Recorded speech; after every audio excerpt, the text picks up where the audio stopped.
આરોગ્યાંજલિ ગરીબોના મસીહા એવા doctor VH Patel સાહેબના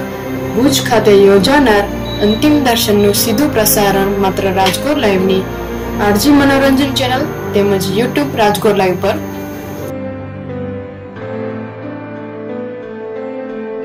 સ્થળ આર્ય સમાજ મંદિર લાલ ટેકરી ભુજ કચ્છ તારીખ 20/7/2017 ગુરુવાર સમય સવારે 8 થી 10:30 કલાક।